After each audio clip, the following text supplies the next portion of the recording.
Wow!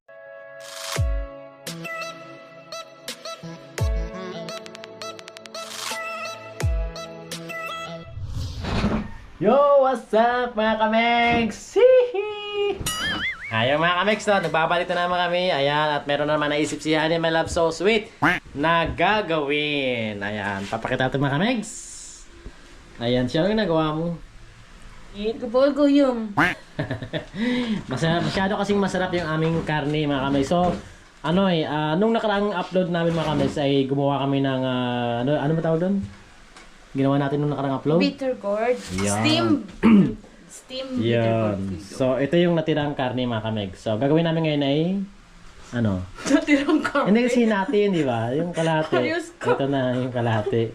Yan. So, meron pala siyang naisip mga kameg. So, kung nakikita nyo to, imamarinate niya to, tapos ilalagay sa kanyang Air fryer. air fryer. Bagong Ayan. air fryer. Yun.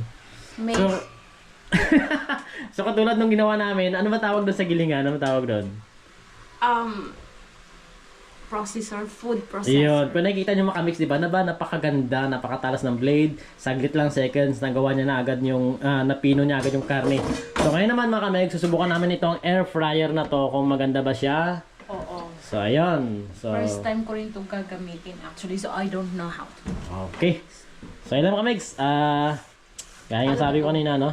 Mamarinate na ni Honey My Love So Sweet. So simulan mo na para matapos na tayo. Well, we have, of course, we're Filipino, so we do magic sarap.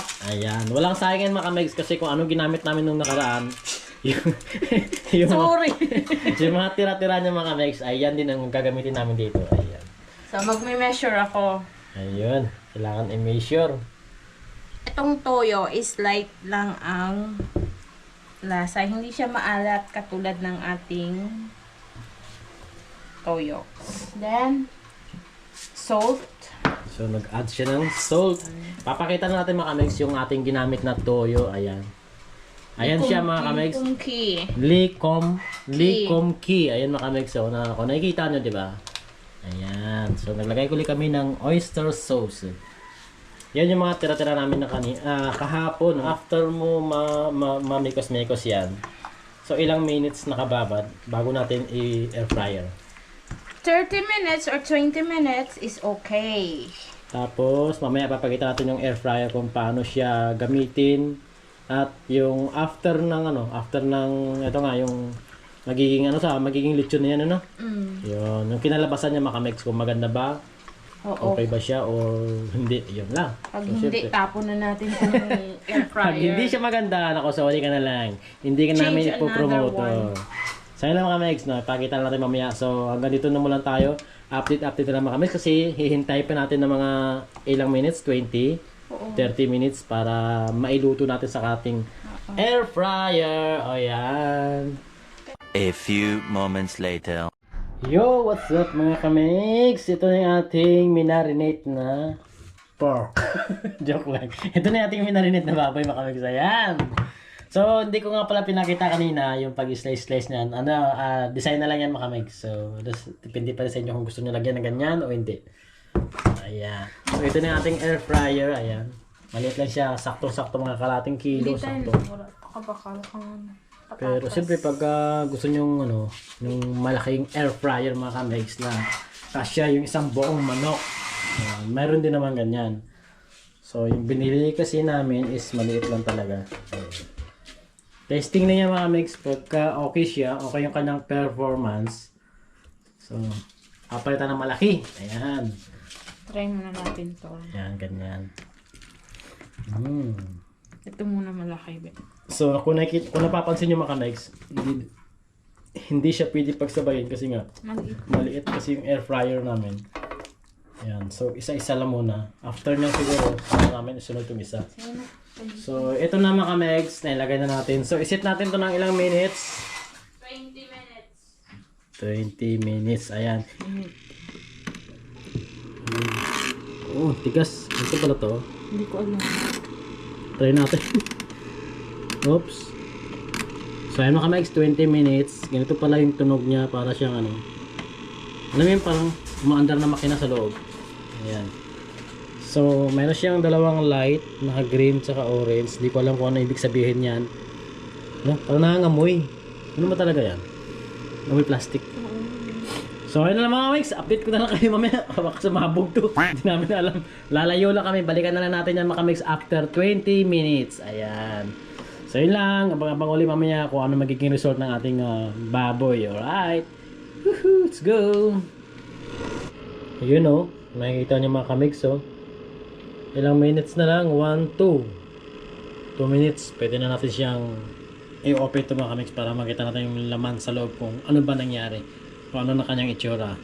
So, ang gagawin natin ay hihintayin lang natin mga kamix. Kung nakikita nyo itong ilaw, hindi ko alam kung bakit itong green na to minsan nawawala. Hindi ko alam kung bakit. Kung normal lang ba yun? Kung may something na defect, hindi ko alam.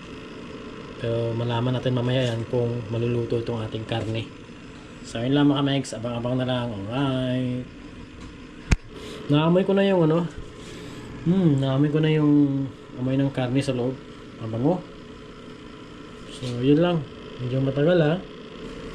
Wala pa rin talaga oh. Kung nakikita nyo, layo na mga mix oh. Dito yan yung mag-stop pa. Dito siya mag-stop. Ulit tayo. Umiikot pa siya yun.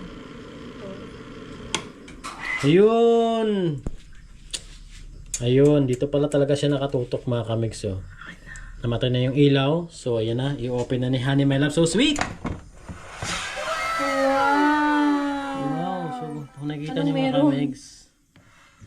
Ayan oh. We have to do the pork. Diba, kaya pala mabango. So, lambot. Okay na siya mga kamix. Pero hindi pa talaga siya totaling ano. Luto. Parang yung lutong-luto. Pero We need to balik. 20 minutes, nakita nyo na yung kinalabasan. Ayan o. Ganyan siya mga kameg. So maybe another 20 minutes para Lutuin mo. Kaya nga eh. Balik rin natin. Oh, sige. Balik tayo muna. Ayan. So babalik tayo muna namin mga kamegs. And then another 20 minutes. Okay. Isa lang ulit natin ng 20 minutes mga kamegs. Ayan. Hawak. Sige, push mo. Ayun. So another 20 minutes mga kamegs. Maybe gawin natin 30 30. minutes. So gagawin na namin 30 para sure. Ayan. Sure. Ayan. Ano? Okay. So yun mga kamegs, 30 minutes na siya. Nalagay na namin ng 30 minutes. So malaman yan mamaya kung ano magiging resulta. So kung nakikita nyo 20 minutes kanina, yung balat niya medyo yung iba doon parang nag-crispy na konti pero hindi lahat. So maybe this time 30 minutes baka maluto na siya. So yun lang. Abangan na lang natin mamaya. Okay, alright. Basta alright. Ikaw air fryer ha. Mahirap pala pag first time ano. Para tayong tatanga-tanga ano. Sige na nga. Excited na ako. Balikan ko lang kayo mamaya after 30 minutes. Alright. Woohoo!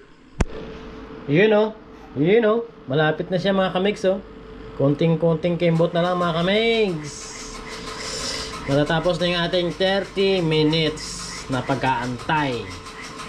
Plus 20 minutes. Mayroon na siyang 70 minutes. 1 hour and 10 minutes. Whew. Tagal din pala no.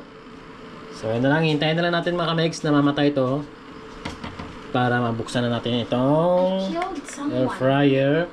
And then makita natin ang laman, kung ano na ba ang itsura niyan, kung pwede na bang kainin or dadagdagan ulit natin ng ilang minutes. Yun lang ang tanong. Malalaman natin yan mga kamegs pag binuksan natin to. Alright! Hihi! Kamegs! Wala na. Oh, kakapatay ko lang ng camera tapos biglang tumunog. So yun lang. Buksan na natin mga kamigs. Ito na. Ito na. Pera o bayong. Ayan na mga kamigs. Wow. Shit, ang bango. Ang bango. Kulang pa no? Malambot pa siya. Malambot pa talaga siya. So another... Hindi, malambot na talaga siya. Okay. So luto na yan. Actually, luto na siya. But then, we have to put it aside na naman dito sa kabila. Sige. Hindi, kaya mo yan. Yan. Kasi ito, Oh, kulang pa nga para maging crispy siya mga kamigs. hindi siya magka-crispy dito. Hindi talaga siya Kailangan mo magki-crispy. siyang... So anong gagawin? So ganyan na siya. So okay na yan. Actually, okay na siya, but we put another 20 minutes. Another 20 minutes. Oo. Ayan na naman tayo mga kamegs. 20 minutes na naman daw.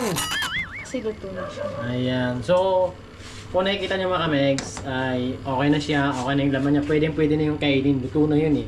Pero siyempre, yung hinahanap natin is parang parang alam mo yun, yung magka-crispy yung kanyang balat. So yun ang hinahanap natin mga kamegs. At yun yung hahanapin natin. Kaya nag-add ulit tayo ng another 20 minutes. So yun lang, abang-abang ulit tayo mga kamegs. After ng 20 minutes kung magke-crispy ba yung balat ng ating baboy or hindi.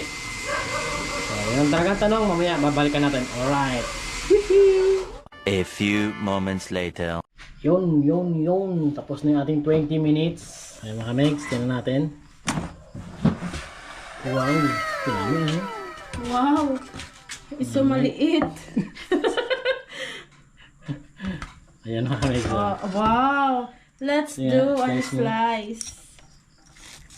Oh, malambot siya. Oh, lutong Dami ah. Ito na. Oh, crispy inside. Crispy kalati. Kalati crispy, kalati ano. Lambot lang.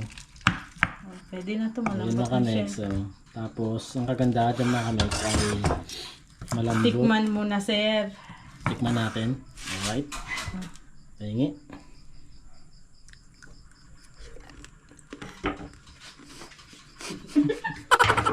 Alright. Ayun.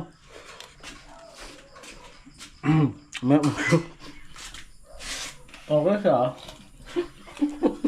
Kamahan mo. Okay siya makamig. Masarap yung pagka malinit. Tapos yung bayat niya, medyo matigas na makunat. What's wrong? Alam mo, na-expire na titiriya. Parang ganun yung balat. Ito yung lambot ng laman. Okay. Okay, mami. So, siguro, dahil first time pa lang namin ginamit to. Hindi pa namin masyado nakapa. So, yun na mga mex. Siguro sa ulit-ulitin, mapi-perfect na namin to. So, yun lang. Nandito na lang kami. Ayan. Ito na yung aming resulta. Naghirapan niya ni My Love So Sweet. Tumalikod. Nandito na lang kami mga mex. Alright. Habol nga pala. Ano yung kanyang oil, Oh. Diba? Tikman nyo. Ano masabi mo? Baboy. Kaya malambot yung laman. Yung balat nga lang problema. Hindi na perfect yung balat. Pero okay mga kamex. Ayun. Pero mga kamex, dito na lang kami. So nakita niyo yung resulta, diba? Ito yung air fryer. Okay siya. So hindi lang namin masyadong nakapa yung paano gamitin. Pero at least yung kanyang resulta is okay na okay, di ba?